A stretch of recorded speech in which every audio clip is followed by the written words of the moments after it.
Today, Monday, February 21st.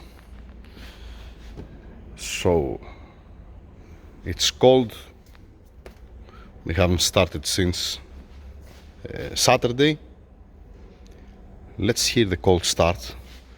Why? I want to hear the cam adjusters that don't have any sound.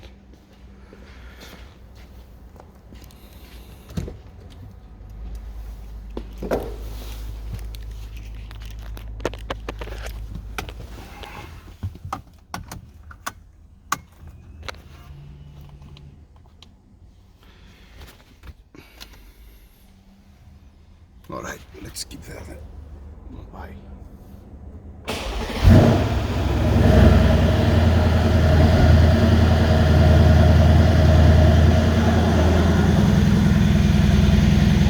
Nice. Not bad.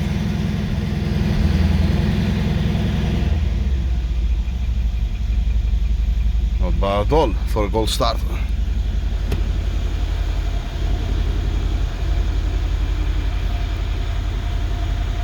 Alright, I'm gonna turn it off because we have to fix the only thing that's remaining is the transmission oil level.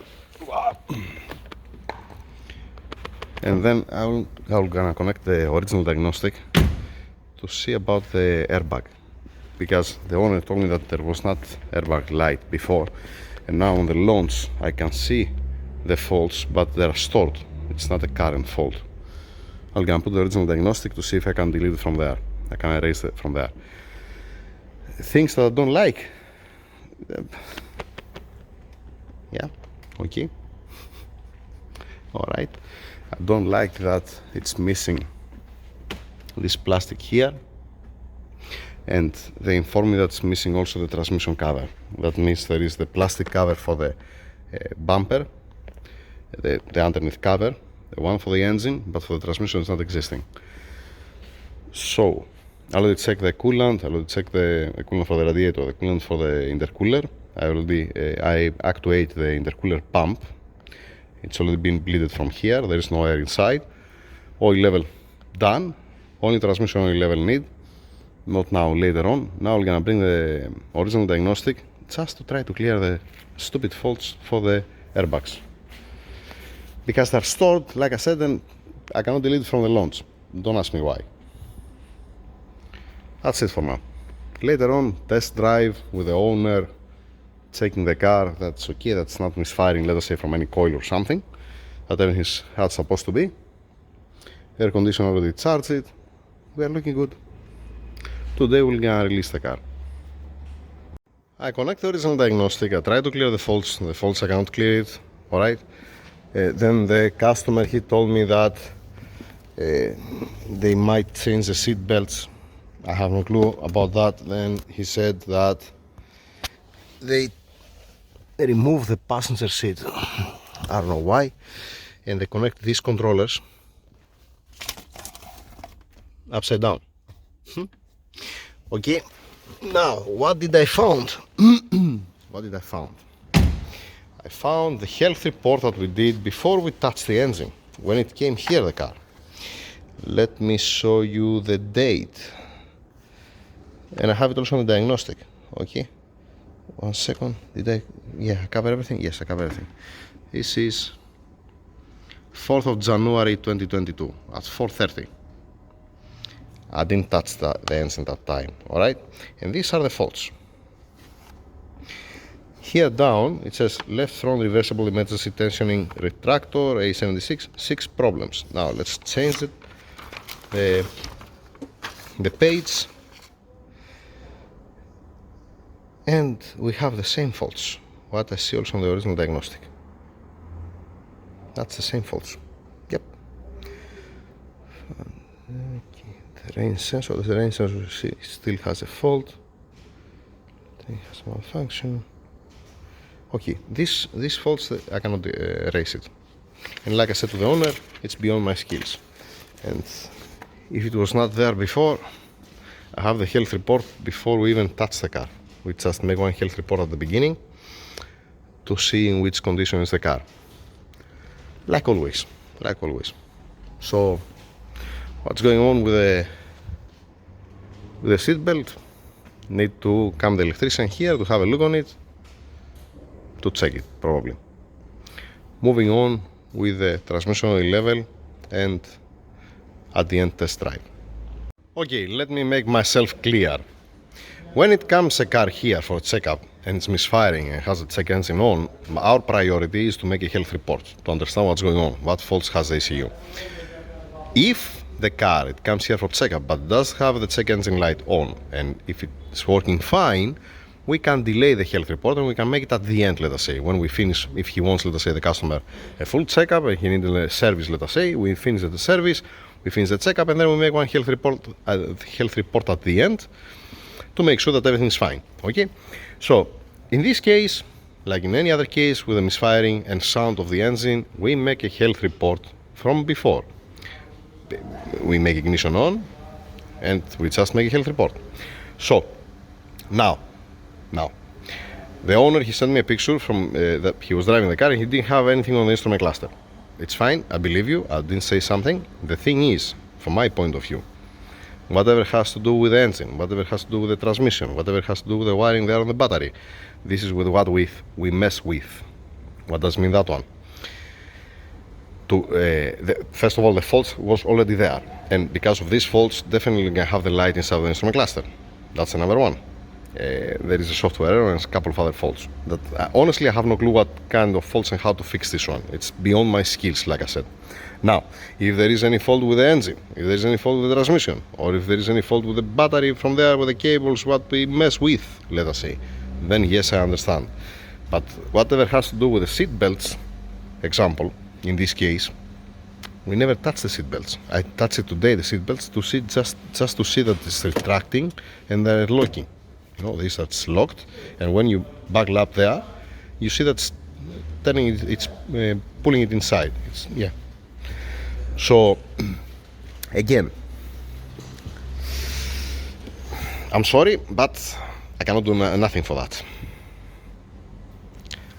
Now, when this happened or why it happened, you have to ask an electrician. He has to check about that, the seat belt. He has to check also the controllers on the passenger seat there to put it properly or to see what they did over there, and everybody happy. Just to be clear, since I don't have any fault from the engine, from the sensors, from wiring, from the transmission, and everything is fine, it's like I said, it's beyond my skills. And even if I want to make a problem, let us say, on the airbags or on the seat belt or whatever, I have no clue. Like I said, it's beyond my skills. I have no clue what does mean this fault. I have no clue how to fix this fault. Another electrician, simple as that. And I'm not gonna start stripping off all the car to see what's going on. There is also software error. There can be all the mechanical parts, let us say, okay, and to be only the software on the unit. And the owner, he told me that there was a small accident before. Again, just to be clear, I'm not saying that I don't believe you, that you told me that, you know what, there was not a light before. Yes, I believe you. The thing is, when it came here, the fault was already there. And these faults, it will gonna show you the sign there on the instrument cluster. Just saying. So, yep, that's it pretty much. Moving on, continue with the transmission oil level to take it out today. Checking for misfire, checking for the temperatures, checking now for the high pressure pumps. 100 bar, 24 degrees, looks very relaxed. Okay, and then the car is here. I don't want to show you the number plate. Definitely you're gonna start smoking from this exhaust because it was full of oil inside. Obviously we're gonna have some oil inside. Running here, I changed also the batteries on the key. Where I put the key? I put on the magnet over there, yeah. Leaving, waiting to warm up by itself. Alright, I'm gonna finish the video inside the engine room because we already released the car. The customer, he gets the car. We went for one test drive. I get also diagnostic to see if there is any oh boy, any misfire or something. It feels okay.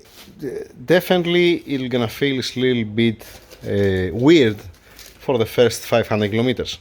For the first 4 or 5 heat cycles, That's what I explained also to the owner.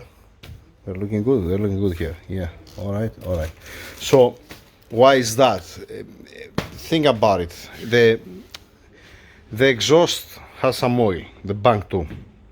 It passes some oil through the oxygen sensor.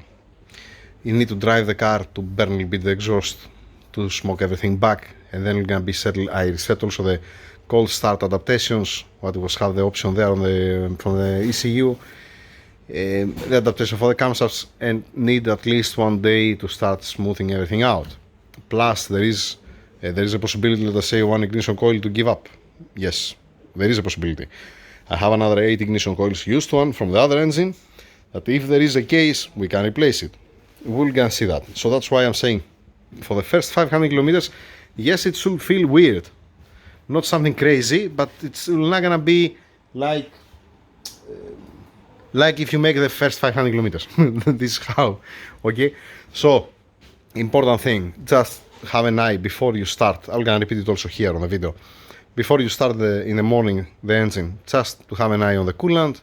There is also sensor there, oil level to be okay, how it's performing the car, if it feels okay, let us say. And then when you make the first 500 kilometers, it's supposed to be much more smooth. It is already smooth. I didn't feel something weird, but it can be. Let us say we went for a test drive. I started the car today 3-4 times. I didn't feel something. Now the customer, when he tried to make to reverse the car, it make one small cut. Let us say it can happen that. We have to see when it's gonna settle down everything after 500 kilometers how it's gonna be. So again, I'm gonna repeat again. I said to the owner to go to flush the ECU back to stock, to turn off the secondary oxygen sensors only, since it does have Gallon converters.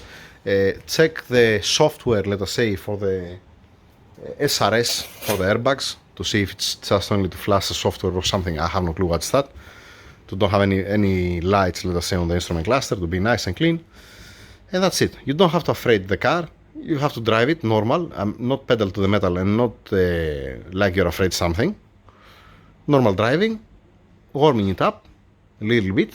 It's no need to keep it, let's say, 1 hour at idle on this weather here. In the first 5 minutes, 10 minutes, already fine the temperature. So I modified a little bit the oil thermostat. It's not gonna be 115 degrees, 115 to 120. It should be like 100 to 105 normal driving, normal cruising. Coolant thermostat, it's a brand new. It's supposed to be always 94 degrees on the instrument cluster. Nothing changed there. Transmission engine does have any fault. I check it also when we make the test drive. That's it. Now for any other news, when he bring it back, the owner, I told him also, if he wants to bring it, let us say after 500 kilometers or after 1000 kilometers, it's okay, there's no problem. Just to pass by to have an eye on the coolant, the fluids, to see if there is any leak or something, just in case. At 2000 kilometers to make an oil change, I'm gonna dump again one Ceratec inside, because right now I put only one bottle of Ceratec. It's supposed to be every 5 liters one Ceratec. Now it gets 13 liters of oil, I put only one. So after 2000 kilometers I'm gonna put another one, and then you have to make at least 50,000 kilometers until you put the next Ceratec inside.